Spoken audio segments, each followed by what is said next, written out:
ไม่สูงค่ะเมื่อได้เป็นวันที่17เดือนธันวาคมที่6ปี2026ในตอนแรกข่าวใส่หมอหอมมีข่าว3ตอนเดี๋ยวมาเปิ้นเผาค่ะออนตั้งเปิ้นได้แต่ก็เฮาคำมาถ่อมด้วยข่าวโหในออนตั้งอันนี้ก็เป็นเพกึ่งกลางตั้งเฮอหมินนะคะ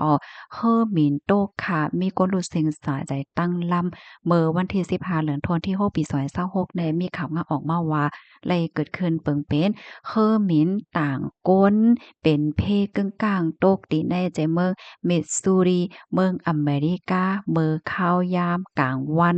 11โมงปลายจังได๋ค่ะวันที่14จำหนังข้าวยามในเปิ้นตีเฮ็ดให้ก้นอันขิวไว้เนอะเฮอหมินและก้นหอเฮอหมินจังได๋รู้สึกสาใจกว่าทั้งหมดได้เลยว่ารู้สึกตั้งลำว่าเฮ็ดจังได๋ค่ะเฮอหมินล่ำอันใดค่ะนะลูกดีกวางเฮอหมินปันเลอเมโบเรียวแหน่อำลายก็คือก้อยอำเพิงสังไหนค่ะเนาะก็เป็นเพศกึ่งกลางกว่าเฮ็ดจังไหนนะเฮอหมินล่ำนั่นค่ะมีก้นเปิ้นเฮาว่าจังหือก้นแหวนจองนั่นค่ะนั่นเหมือนจังว่าอันเปิ้นอยู่ตั้งเหนือเหี่ยวก็แหวนตกลงมาเหี่ยวก็มันมีจองกังนั่นค่ะนะพี่น้องค่ะก้นจังนั้นแหละ11ก็ปยก็ก้นหอเฮอหมิน1ก็เห็นไหนเจอเขานั้นรู้สึกสาใจ ตั้งหมดไหนอ้อ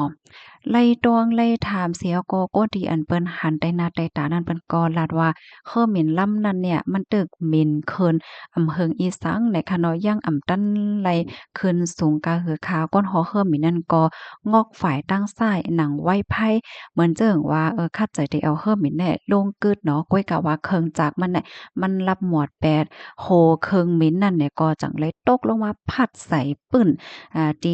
ตีในหน้าในอวัยวะก่อไฟในลูกไม้เหในก็นั่นน่ะค่ะถึงตีป้อมีคนรู้สึกสาใจลองตั้งมันในแด้พื้นที่อันเป็นนั่นค่ะนะมันห่างไกลกันดังรันเวย์ของกว้างเฮิ่มในหมอก2ปาก74กิโลเมตรกันนานกุ้ยย้อนก็เปิดสั่งแลเป็นจังไหนในนั้นแต่ก็ผมมีปุนพรเขาได้กดท่าเทียงกำเนึงเฮ็ดไหนค่ะ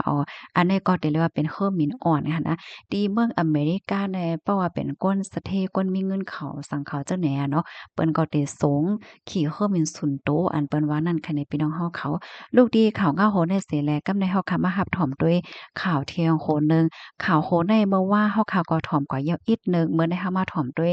ลวงตั้งไล่โหย่อยเยี่ยมมันค่ะเนาะเฮอหมินปล่อยหมากปี52ของทัพศึกอเมริกันโตค่ะก้นหอเฮอหมินและก้นเดอเฮอหมินนั่นรู้สึงสาใจหมดตั้งลำว่าแน่ เมื่อวันที่16เดือนธันวาคมที่6ปี2026เนี่ยมีข่าวงาออกมาว่า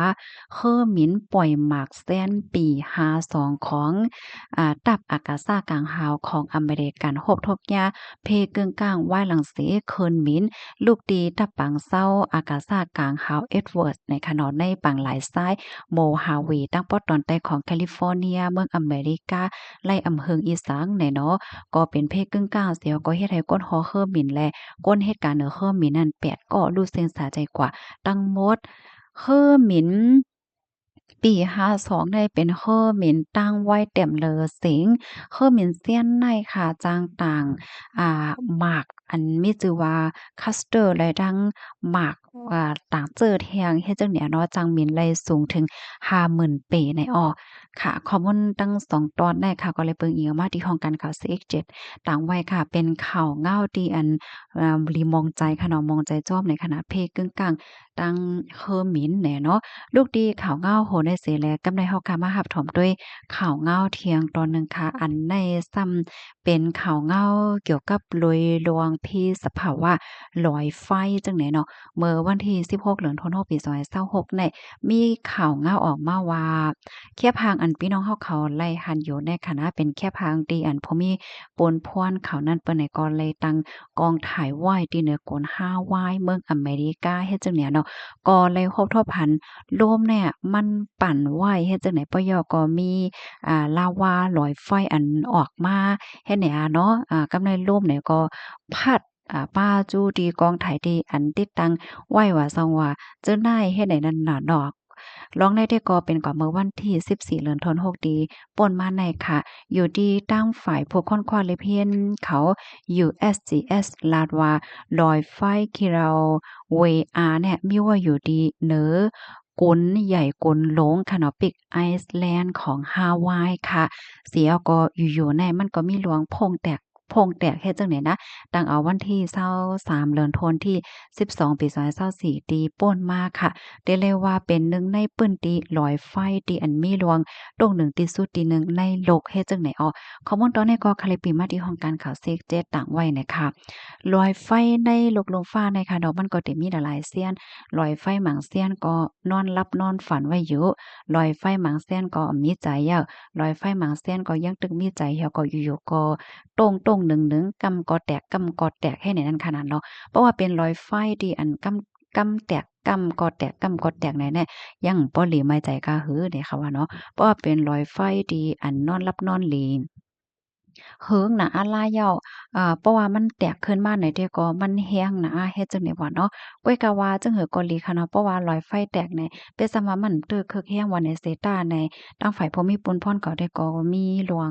ไม้ใจอยู่นั่นน่ะเนาะเหมือนว่าอายกว้านบ้านเฮาว่าสังว่าจั่งใดเฮ็ดไหนค่ะอ้อลูกดีข่าวเงาโหดได้เสิแลกำในเฮาค่ะมาถ่อมด้วยข่าวเงาแทง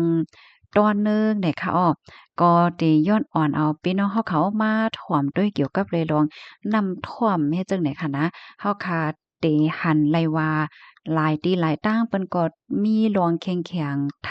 ถัดมาจั่งใดค่ะอ๋อจั่งนั้นหนังเก่าค่ะอยู่ที่ปาฏิเมซูนจึงใต้เนี่ยก็ไล่ออกคอเปิ้นพาวค่ะนั่นนะถึงผู้ก้อนตับผู้ก้อนของการโกจันจันและผู้อ่อนโหโกจันจันในปาฏิเมซูนจึงใต้ตับซึกจึงใต้ลวงตั้งขอบปงแห่หามเพียวซิม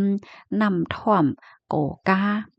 น้ำกะท่อมโกก้าในเนี่ยค่ะเป็นฝางหางน้ำส้มน้ำหวานเสียวก็เขาจิ้มเอาดีอยู่ยาเมากำมีน้ำต้นบ่เอาใจก้นเรียกลายเปิงแผกพิษฝนสีและจังไรถูกออกคอโปงแห่หามผิวซิมน้ำในมาอยู่ยาวแต่เอาวันออกคอโปงในกว่าในนาทีปฏิแม่ทรงจึงได้ทับเสื้อจึงได้ยินถึงลายตั้งเสียงในเกี่ยวกับเลยลองนำ ในสีแหนก้นซื้อก้นเมืองก็เลยก่อย่าวค่ะตื้นอ่ำไหลใจตื้นเตอ่ำไหลซิมไหวตื้นเตอ่ำไหลต่อส่งกว่ามาแลตื้นเตอ่ำไหลซื้อขายต่อกันล่าเสนำอันมีไว้ในมือหนังเฮอเตอ่ำไหลเป็นปัญหานั่นเตไลเอาอาปันภูมิปุญพรอันเกี่ยวควางกว่าเกี่ยวเลยลวงนำในเสแหนก้นซื้อก้นเมืองก็อันใจตื้อ ก็อันทิ้งซิมไว้ก็อันต่อส่งกว่ามาก็อันซื้อขายเจ้าไหนเดลัยขามตั้งเปิดเริงเอาเริงการเหมือนอโมสู่ซ้ำขายสู่ซ้ำกินขายต่อส่งเท่งเสียมยามเอากำเสเดลัยขามตั้งเอาเริงการปันตามควักแลการย่ามตั้งตามเงินกว่าอยู่ยาวขอบบ่มีหนังไหนจอมซึกหลงเคอใต้โพอ่อนโห ก็มาชินทิ้งซิมลักหมายและทัดสังนาการปฏิเมสงจึงได้รับซึกจึงใต้เนี่ยค่ะออค่ะในก็ออกมาเมื่อวันที่16เดือนธันวาคมปี2026เมื่อวานในว่าจังไหนค่ะพี่น้องเฮาเขารับถ่วมยาวหันถึงจังหือพองปันดังหันถึงมาเลยค่ะนะพี่น้องเฮาเขาว่อนหวานนำถ่วมอันว่าในมันลีโกลีกากมอคือเนี่ยค่ะเนาะก็เพิ่มแถมข้อมูลมาเลยค่ะยินจมูกก็ที่รับถอมปันแห้งค่ะเมยสูงค่ะ